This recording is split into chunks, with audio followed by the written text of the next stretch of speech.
ناظرین آداب، میں ہوں خالد شہباز، آپ دیکھ رہے ہیں گواہ نیوز۔ ناظرین کرام، ہندوستان کی آزادی کی تحریک میں مسلمانوں نے جو قربانیاں دی وہ ایک تاریخی حقیقت ہے، اور یہ بھی ایک کڑوا سچ ہے کہ آزادی کے بعد جو نصابی کتابیں تیار کی گئیں ان میں تحریک آزادی کے جانبازوں کا ذکر نہیں ملتا۔ زیادہ سے زیادہ ابوالکلام آزاد، خان عبدالغفار خان کا ذکر ملتا ہے۔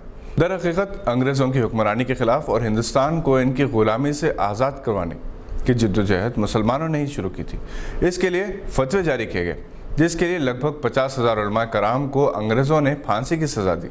یہ بھی ایک تاریخی حقیقت ہے کہ 1857 کے غدر کے دوران دہلی سے میرٹھ تک کے درمیان کا ایسا کوئی درخت نہیں تھا جسے مسلمانوں کی نعشیں لٹکی ہوئی نظر نہیں آتی تھی۔ مسلم مورخین نے ان پر کتابیں ضرور لکھی ہیں، مگر سلیبس میں شامل تاریخ کی کتابوں میں اس کا ذکر نہیں ملتا۔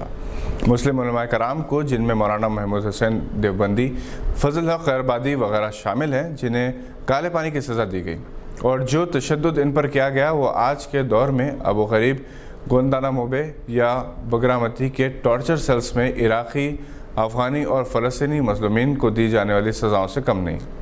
آزاد ہندوستان کی تاریخ میں حکومتیں بدلتی رہیں، ہر حکومت کی پالیسی یہی رہی کہ وہ مسلمانوں کے کارناموں پر پردہ ڈالیں۔ بی جے پی حکومت نے مسلم حکمرانوں کے نام سے موسوم سڑکوں، اداروں، شہروں کے نام بدلنے شروع کر دیے۔ آزادی کے پہلے مجاہد ٹیپو سلطان شہید کی خدمات کو فراموش کر دیا۔ ان کی یوم پیدائش پر منائی جانے والی سالگرہ تقاریب سرکاری طور پر نہیں منائی گئی۔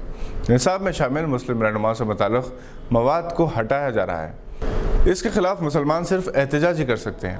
تاہم ابھی مرکزی وزارت تعلیم کی جانب سے پرائم منسٹریل اسکیم کے تحت کل ہند سطح پر 30 سال سے کم عمر نوجوانوں کے لیے ایک مضمون نویسی کا مقابلے کا اعلان کیا گیا ہے، جو ہندوستان کے 22 سرکاری زبانوں میں سے کسی ایک زبان میں بھی لکھا جا سکتا ہے۔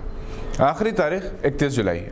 یہ مضامین 5000 الفاظ پر مشتمل ہونی چاہیے اور ہر مضمون کا خلاصہ 150 الفاظ میں ہندی یا انگریزی میں لکھنا ہوگا۔ کل ہند سطح پر 75 نوجوانوں کا انتخاب ہوگا، جنہیں 6 مہینے تک ہر مہینہ 50,000 روپے کی اسکالرشپ دی جائے گی۔ اس کی تفصیلات ویب سائٹ www.nbtindia.gov.in سے حاصل کی جا سکتی ہیں۔ ناظرین، ہمارا یہ خیال ہے کہ دینی مدارس کے طلباء اپنے اساتذہ کی رہنمائی میں بہتر طور پر کسی ایک موضوع پر مضمون لکھ سکتے ہیں۔ امیدوار کو فارم آن لائن بھرنا ہوگا۔ اس کے لیے کوئی دشواری محسوس ہو رہی ہے تو وہ تجربہ کار کمپیوٹر آپریٹر یا ای سیوا سینٹر پر فارم بھروا سکتے ہیں۔ یہ مضامین تحریک آزادی کے گمنام سرما، مجاہدین آزادی اور قومی تحریکات پر لکھے جا سکتے ہیں۔ مضمون نگار کو اس بات کا خیال رکھنا چاہیے کہ مضامین تاریخی حقائق کے ساتھ حوالوں سے لکھے جائیں۔ مسلم ہیروز کی تاریخ لکھنے کے لیے کسی دوسرے فرقے کے خلاف ایسا کوئی لفظ استعمال نہ کرے جن سے غلو، تعصب اور بغاوت جھلکتی ہو۔ دارالعلوم دیوبند، ندوۃ العلماء، المعہد العالی اسلامی، جامعہ نظامیہ، الجامعۃ الشریفیہ مبارک پور کے علاوہ علی گڑھ مسلم یونیورسٹی کے شعبہ تاریخ کے طلباء اس مقابلے میں ضرور حصہ لیں۔ اس بات کی فکر نہ کریں کہ ان کے مضامین پر انعام ملے گا یا نہیں، بلکہ وہ اس جذبے کے ساتھ لکھیں کہ وہ اپنے بزرگوں اور اسلاف کی قربانیوں سے نہ صرف ارباب اقتدار کو واقف کروا رہے ہیں بلکہ نئی نسل کا رشتہ گزری ہوئی نسل سے جوڑ رہے ہیں۔ اردو میں زیادہ سے زیادہ مضامین روانہ کیے جائیں، مگر اس بات کا لحاظ رکھا جائے کہ جو بھی مضمون بھیجا جائے وہ جامع، مدلل اور معلومات کا خزانہ ہو۔ مسلمان جس زبان میں عبور رکھتا ہو اس زبان میں مضمون ضرور روانہ کریں۔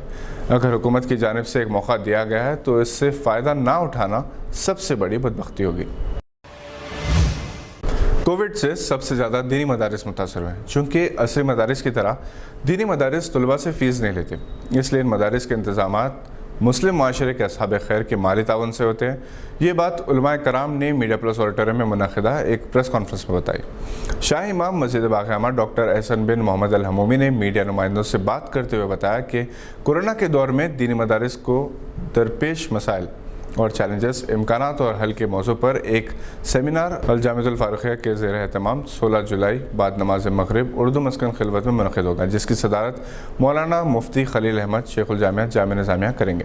مولانا پروفیسر حافظ سید بدیع الدین صابری، مولانا مفتی سید ضیاء الدین نقشبندی، مولانا پروفیسر سید علیم اشرف جائسی، مولانا مفتی قاسم صدیقی تسخیر، ڈاکٹر مصطفیٰ علی سروری اور مولانا ڈاکٹر احسن بن محمد الحمومی سیمینار سے خطاب کریں گے۔ اس سیمینار میں مدارس کے تعلیمی نظام پر کووڈ کے منفی اثرات اور مدارس اور طلباء کو درپیش مالی اور تعلیمی پریشانیوں اور ان کے امکانی حل پر ماہرین اپنے خیالات کا اظہار کریں گے۔ یہ تھی آج کی چند اہم خبروں پر نظر۔ آپ ہمارے چینل کو سبسکرائب ضرور کریں تاکہ ہمارے ویڈیوز آپ تک جلد سے جلد پہنچ سکے۔ اس کے لیے بیل آئیکن دبانا نہ بھولیں۔ آج کے بلیٹن میں بس اتنا ہی، ہم پھر حاضر ہوں گے ایسی کچھ خبریں لے کر۔ دیکھتے رہیے گواہ۔